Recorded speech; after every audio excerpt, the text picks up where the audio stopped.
Hadirin yang kami muliakan, tibalah kini saatnya untuk semakin berbahagia dan menuju insan yang lebih baik lagi dengan menyimak tausiah yang akan disampaikan langsung oleh Yang Mulia Ketua Muda Tata Usaha Negara, Bapak Profesor Dr. Haji Julius SHMH, sekaligus nanti akan menyerahkan atau memberikan santunan kepada adik-adik kita yang ada di sini.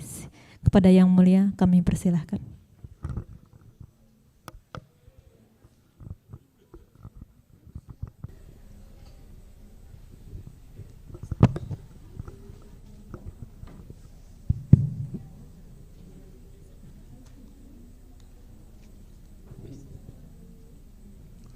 Assalamualaikum warahmatullahi wabarakatuh.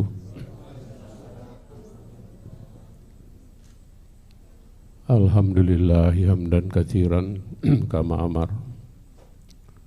Asyhadu an la ilaha illallah wa asyhadu anna Muhammadan abduhu wa rasuluh la nabiyya ba'da. Allahumma salli wa sallim wa barik alaik. Allahumma salli ala sayyidina Muhammad wa ala ali sayyidina Muhammad. Yang saya muliakan rekan-rekan Hakim Agung, hadir Pak Dr. Yodi dan Pak Dr. Cerah Bangun.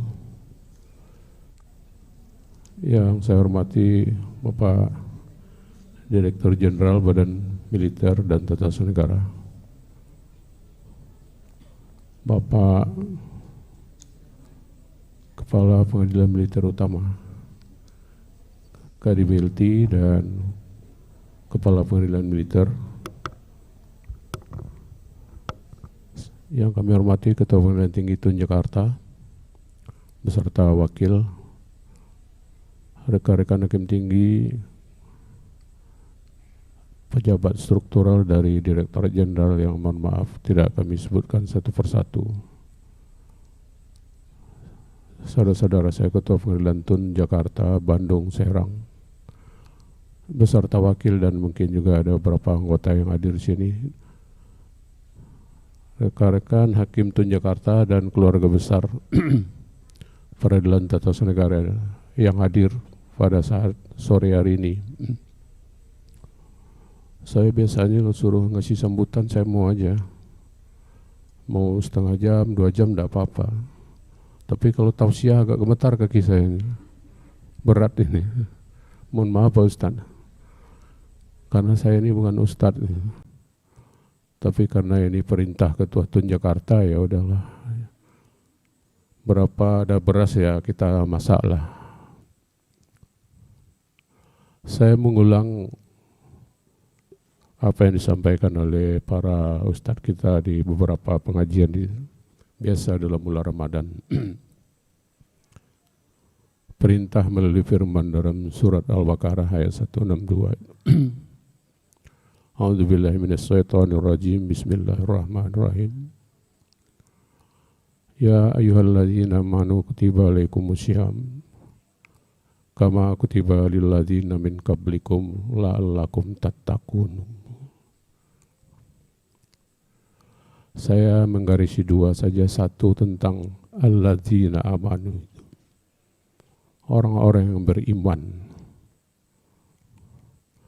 Tentang rukun iman kita semua tentu sudah khatam ya. Ada 6 rukun iman, tapi saya yakin, saya tanya ke kawan saya Hakim Jakarta ini pasti ada yang gak hafal ini rukun iman yang 6 ini, kagok menjawab ini. Tapi saya tidak akan tes di sini, nanti mempermalukan ini. Coba ulangi sendiri dalam hati, yakin saya ada yang ragu ini. Kemudian kata-kata la'allakum tattaqun. Tujuan puasa supaya menjadi orang yang bertakwa. Di awal pembukaan surat Al-Baqarah itu sudah disampaikan ciri-ciri orang takwa itu. Dalam ayat 2, ayat 3 surat Al-Baqarah sudah difirmankan oleh Yang Maha Kuasa. Alladzina yu'minu nabima unzila ilaika wa ma unzila min qablik.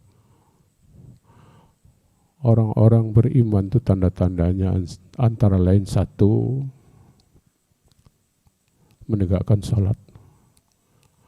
Menegakkan salat berarti bukan melaksanakan salat. Kalau melaksanakan salat gampang lah. Apalagi 2 rakaat, kan cepat sekali. Tapi menegakkan salat ini agak berat ceritanya.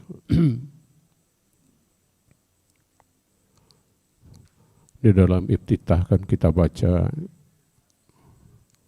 sesungguhnya hidupku, matiku, seluruh amal ibadahku, semuanya semata-mata demi mencari ridha Allah. Kita bisa bertanya ke diri masing-masing, apa benar Hakim Agung mengerjakan berkas banyak mencari ridha Allah? Jangan-jangan cari PP 82 supaya banyak dapat tunjangan PP 82 kan. Bekerja memutus perkara. Perjalanan kerohanian yang pernah saya jalani karena saya juga dari bawah. Ada satu penyakit yang berbahaya bagi hakim. Ini tidak hanya bagi hakim tun, tapi bagi seluruh hakim. Saya hanya mengingatkan di dalam bulan suci ini. Ada satu penyakit hati yang tidak disadari oleh para hakim pada saat membuat putusan. Para hakim ini selalu berusaha sebaik mungkin supaya memuaskan syahwat keilmuannya. Seorang hakim itu terkadang dia kagum sendiri dengan putusannya setelah dia baca. Kok bagus sekali putusan saya ini, katanya. Basic keilmuannya kuat, logika hukumnya kuat, dan dia yakin itu putusan sangat bagus. Tapi dia tidak tahu apakah putusannya ini membahagiakan orang atau tidak. Putusan hakim ini bukan untuk memuaskan hakim, tapi untuk memberi kebahagiaan kepada pencari keadilan dan masyarakat. Kita tidak ada terlalu larut dalam pertengkaran tentang tujuan putusan, tentang tujuan hukum, menegakkan kepastian hukum, memberikan manfaat, menegakkan keadilan, segala macam. Cukup kita berpikir sederhana, kalau putusan ini diterima dengan perasaan bahagia oleh para pihak dan oleh masyarakat, itu sudah cukup. Tapi jangan hakimnya sendiri bahagia, tapi pihak lain dia nggak tahu. Ini jadi bahaya. Bapak, ibu-ibu, ada konteksnya kayak lakum tattaqun, supaya kita menjadi orang yang bertakwa. Takut kepada Allah tidak sama dengan takut kepada hantu. Takut kepada hantu, takut kepada sesuatu yang berbahaya, orang akan berusaha menjauh. Tapi takut kepada yang maha pengasih, maha penyayang, orang tidak menjauh, orang malah mendekat. Ada pertanyaan mendasar di dunia filosofi Islam, pertanyaan besar. Sebenarnya takwa ini takut atau malu? Kalau takut ada jarak antara kita dengan kita takuti. Tapi malu melakukan hal-hal yang tidak disenangi oleh orang yang menciptakan. Ini ceritanya jadi lain. Sehingga konteks lakum tattaqun ini kalau kita bawakan kepada ibadah. Saya ulangi apa yang disampaikan kemarin oleh Ustadz Safian Tunio di Mahkamah Agung. Inti substansi dari puasa itu cuma satu, yaitu imsak, menahan diri. Semua orang jam 1 siang, kata beliau kemarin dalam ceramah di Mahkamah Agung, jam 3 kita pulang kantor, sangat panas di luar cuaca, kita di mobil ada AC-nya, kemudian ada hamburger di dashboard katanya, kemudian ada jus leci, kita haus, bibir sudah kering, tapi kita tidak makan, kita tidak minum itu, padahal tidak ada orang lain. Kita takut kepada yang maha melihat. Kita takwa, dan kita menahan diri. Padahal itu halal. Pada yang terletak di dashboard mobil ini halal ini. Haram hanya dari segi waktu, tapi substansinya halal.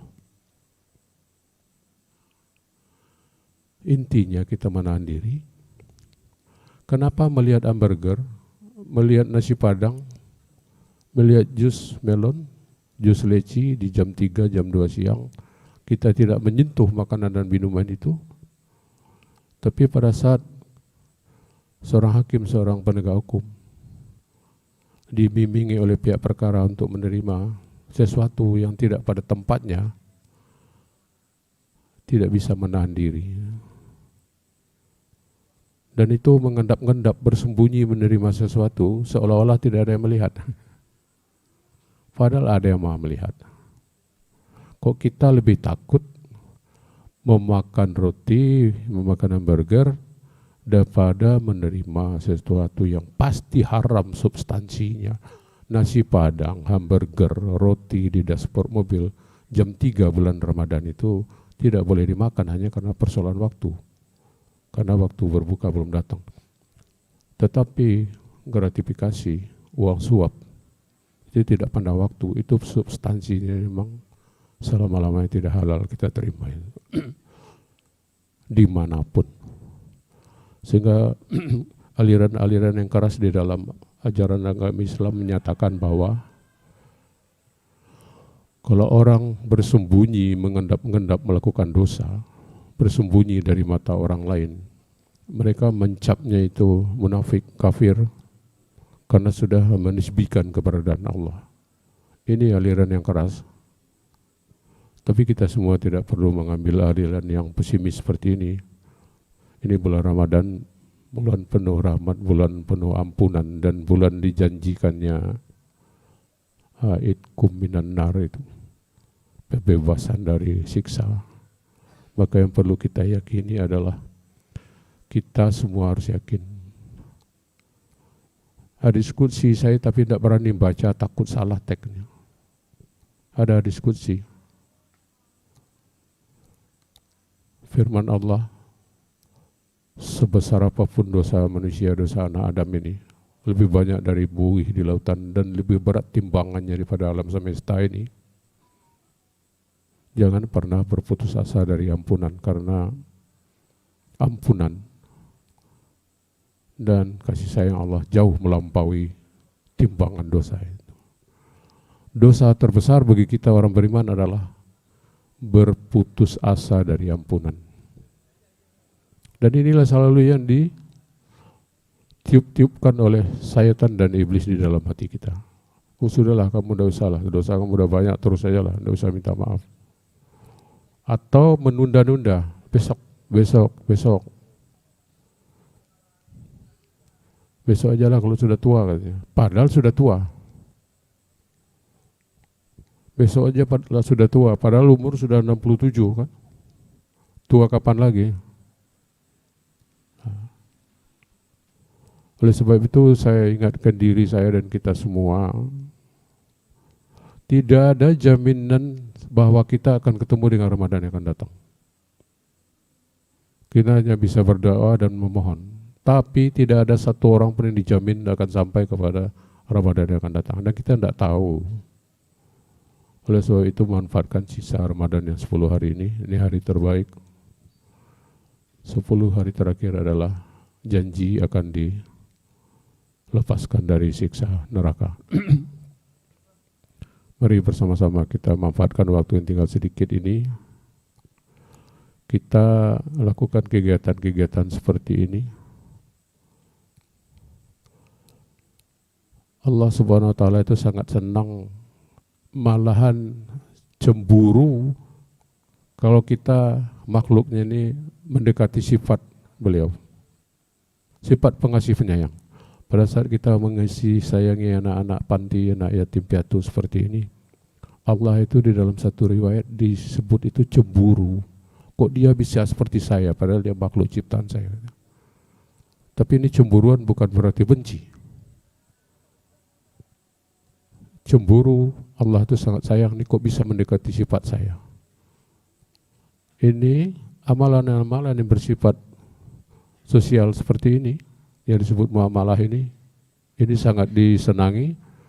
Amalan-amalan ubudiyah yang sifatnya ibadah itu hanya untuk kita, sementara amalan-amalan sosial seperti itu anak yatim, membantu keperluan orang lain, memberi manfaat bagi orang lain, itu adalah amalan-amalan yang sangat disenangi dan insya Allah ganjaran kebaikannya tidak akan pernah terputus.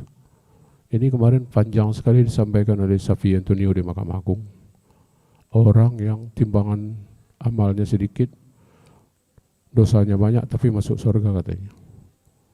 Jadi amal-amal jariah seperti ini, meninggalkan ilmu bermanfaat, menyantuni anak yatim, fakir miskin, sifat-sifat rahim, rahman, penyayang ini sangat disukai oleh Yang Maha Kuasa.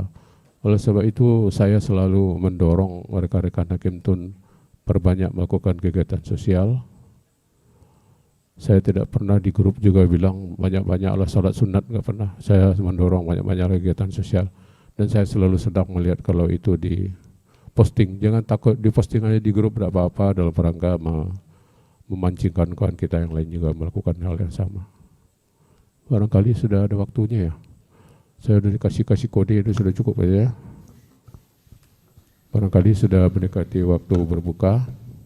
Mohon maaf kalau kajinya nggak jelas ujung pangkalnya karena bukan ustadz ini terpaksa jadi, dan kaki saya aja untung nggak kelihatan gemetar saya karena bersandar ke mimbar ini. Mohon maaf. Hanya itu yang ada di dalam apa ya? Kalau orang Padang bilang cuma itu ada beras di dalam kantong saya, jadi itu aja yang saya masak. Mudah-mudahan ada manfaatnya.